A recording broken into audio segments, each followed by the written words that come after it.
ngapake lakon ya iki Prabakisa.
Kaya bandeng. Kowe dilairake marang ibumu. Sing digolakake kekuasaan kuwi kowe. Tatak kaya ilah dalah kudu karepe dhewe.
Pancing wonten epek-epek penjenengan atas panan sesemana sang raja lawatan pancing wonten epek nanggen Gatot Kaca.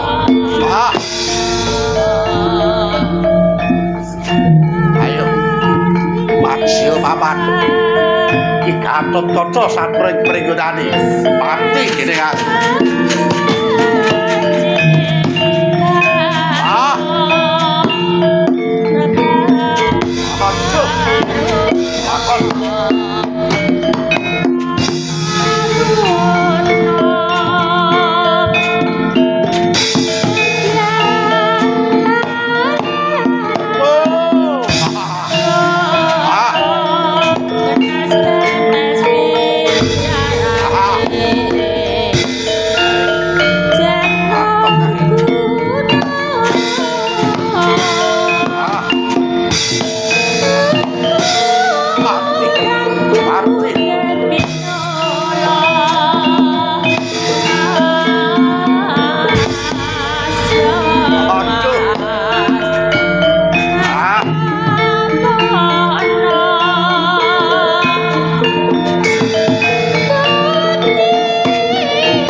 Kesemono sampun cilandak pustakane Brajadewa acan kadung monggo kalian Braja mesti pecah kapisanan hati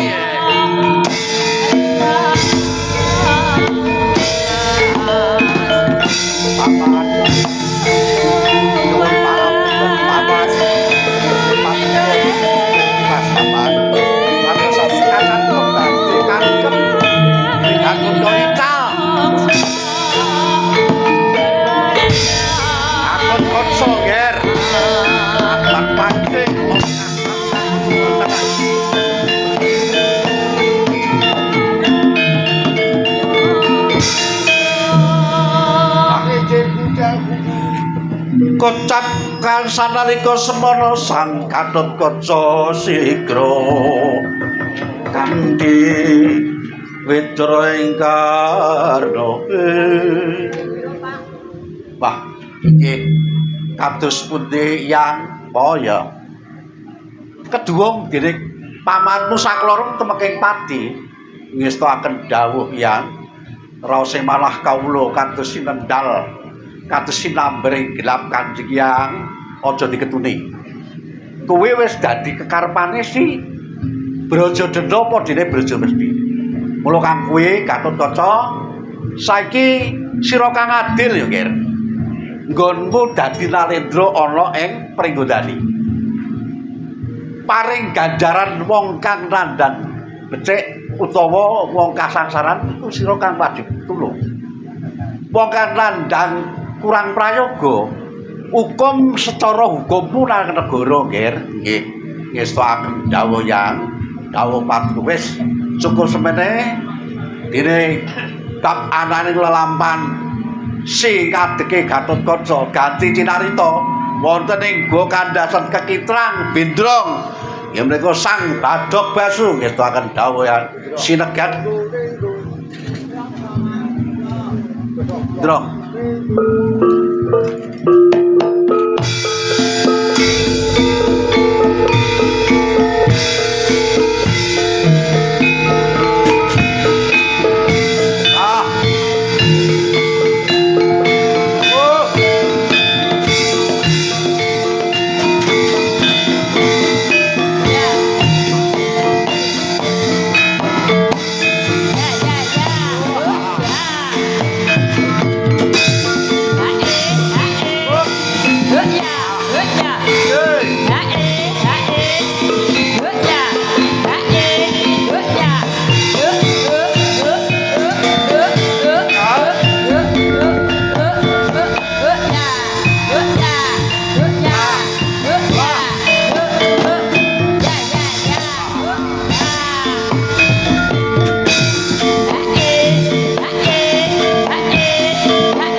Kagura rupa ri sedeng sang Nalendra yaksa lelabu gambira marangah angisis yung pendo mingis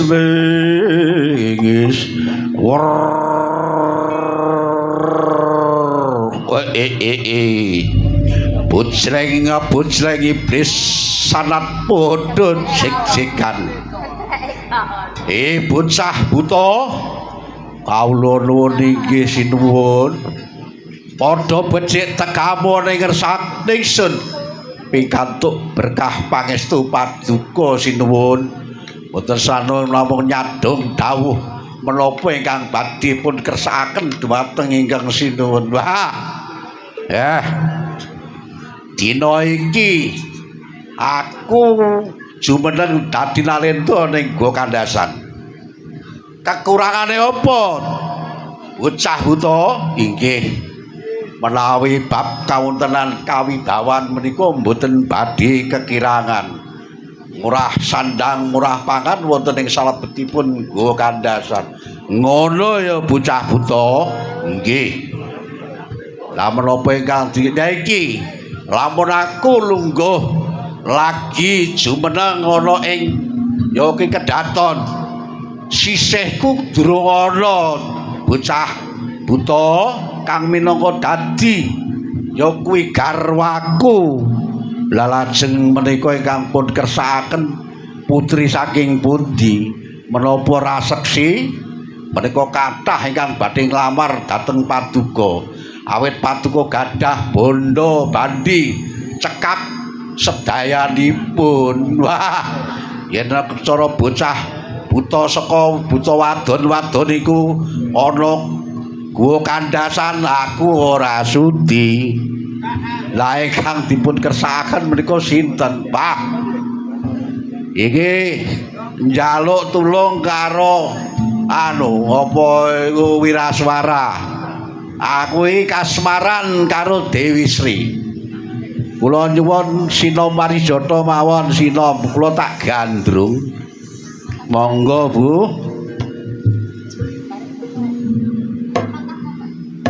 Na na na na na na na na.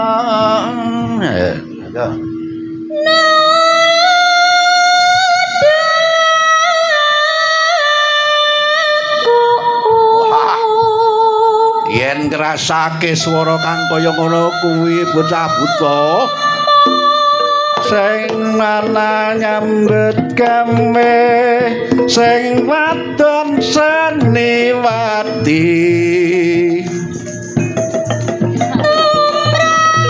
Wah,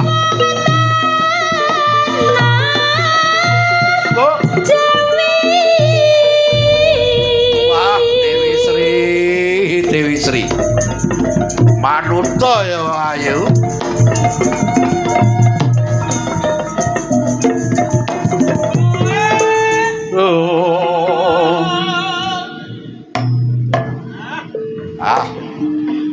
Katon nimik-nimik wah pangkokane nangwon kemit mripatin damar kanginan bocah buta kaya lamun aku ora bisa kelakon dhawuh kukut marang jagatku ya. Wah sampun kados mekaten sinuwun menika panjenengan pangayomanipun sedaya para kawula wonten ing Go Kandasan sinuwun. Nanging kepiye wae ya tetep aku kasmaran kelawan Dewi Sri. Monggo sang penggerahi kuwi sinden monggo dipun lajengaken malih.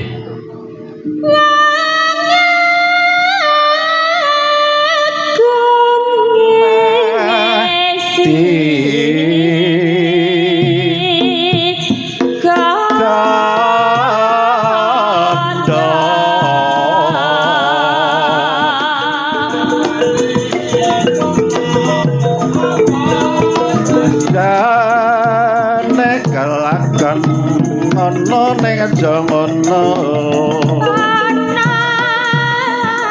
Mbah Seno Pati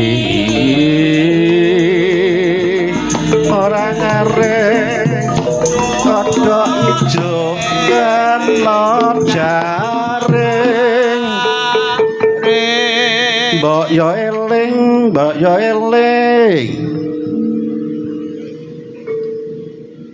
ya kalajengaken malih kapati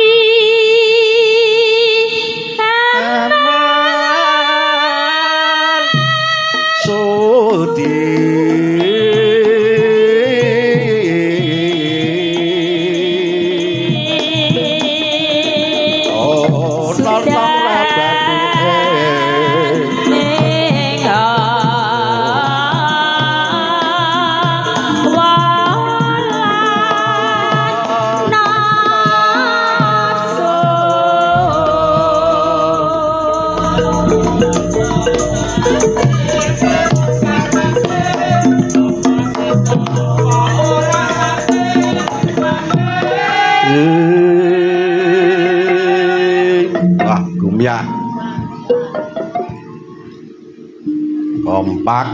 kompak yagane. Senajan yo piye-piye Mas, wong pancen kula lane yo gratisan. Larang lho. Sambatan kula niki kali petinggine. Pripun niki sambatan? Kira wong kula niki jarene tuan-tuan, Bu. Larang lho. Nah, terus kula niki nggih mung sadremi dipun perintah kalian Pak Inggilisin. Oh nggih. Anggepe niku kula niki bapakne, ture bapakne niku sampun seda. Kula minangka dados gantosipun. Nek nggih kecewanipun nggih ibune ugi sampun seda. Dados boten kelamaan dados bojo kula ngoten Ibu. Oh nggih. Wah, ngono lek arepake. Lah yo biung. Ya suarane lho suarane. Wah. Ya didungokno ning kuping rasane nurut ning jenenge jantung. Kaya copot-copotayen ya ku weruh priyaine ora kok tegese ku mantra-mantra lho. Nek suarane kaya ngono kuwi wau. Ya tenan kok Mas. Tenan kuwi. Nggo dilajengaken pinapsu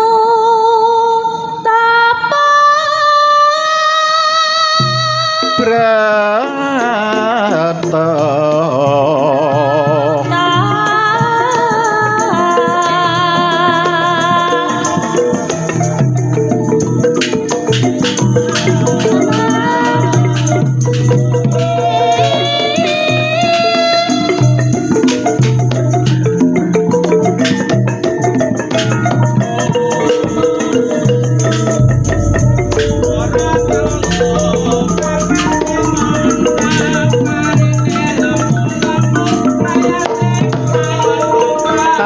tentram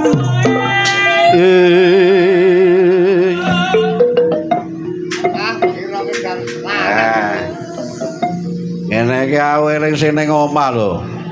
Nyaine klekaran ning omah aku malah enak-enak ning papan kene. Bareng aku nek ngrungokno swara sing sajane, wah keramut ngono kuwi. Ning jaman aku ndek izin nom, ya tenan kok Bu, tenan kuwi. Tenan. Nggih, monggo.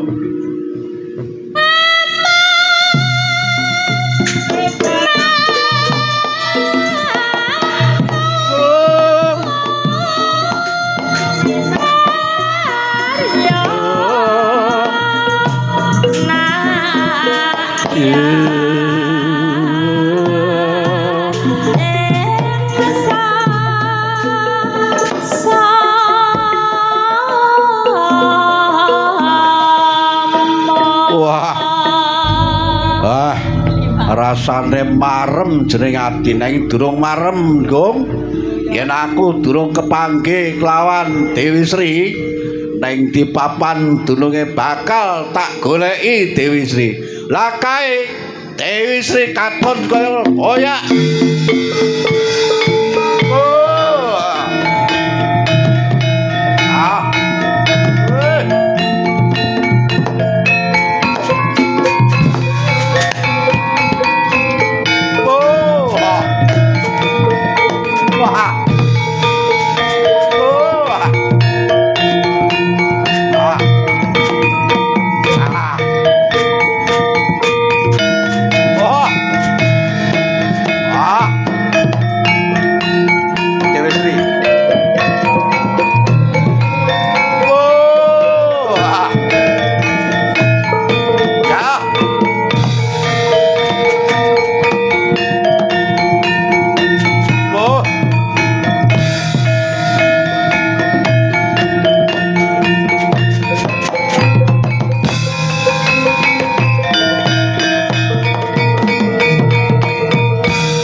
wanita menik-menik ayune ngungkuli jagat iki sapa? Ora bocah buta, kowe iku sapa? Wah, kala Bathok Basu aku. Sira sapa? Yen sira tambuh kelawan aku, ya aku Karan Dewi Sri. Waduh. Wah, kelenger aku. Bareng ora wujude yen Dewi Sri ayune kaya ngono waduh rasa-rasa tangi aku. Kowe sapa nok? Ya aku Dewi Sri Wadah. Kaya ngene rasane wong kasmaran marang wanita kang endah Sulistri Warna. Dewi Sri, apa tak oyak kowe gelem dadi bojoku? Ya mau rupamu kaya gendruwo ngono kok.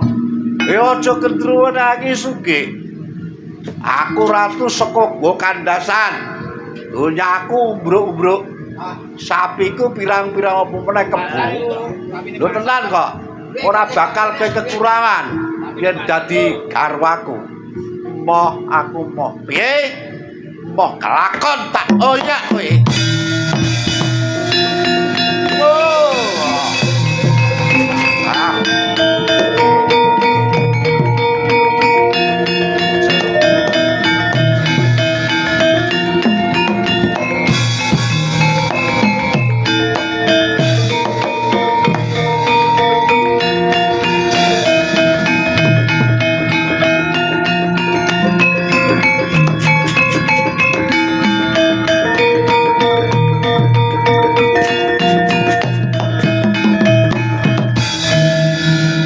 Dadak ibune kowe tetangisan ana ngopo?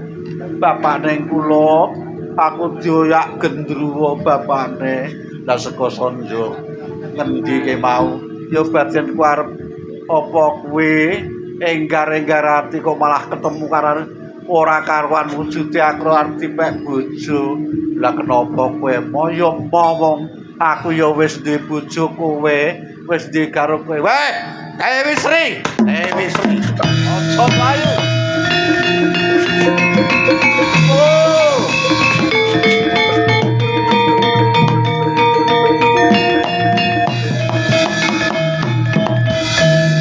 Sopo ya ora ana siji loro aku lananging jagat lan curing budi aku Raden Arjuna. Ya garwane Dewi Sri, ya Dewi Sri ora liya mung garwaku ya Dewi Rara Ireng.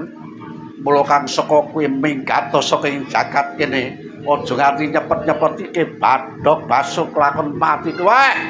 Untal lakon.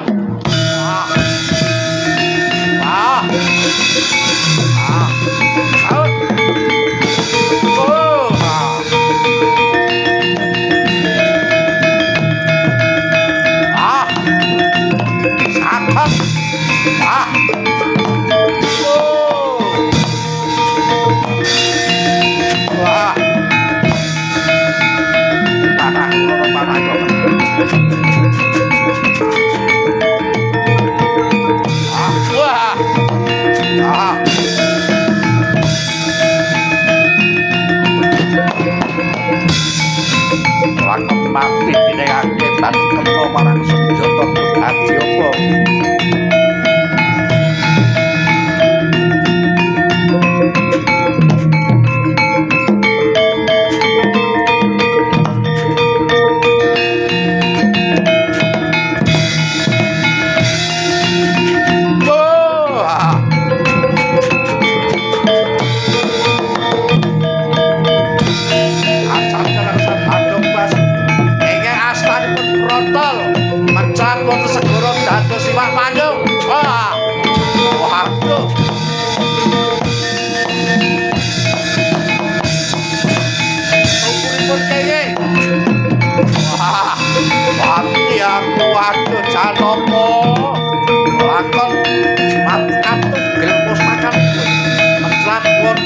samudra ados ulam bathok basu kok dados ratu ing ulam wonten ing pesisir ing alas.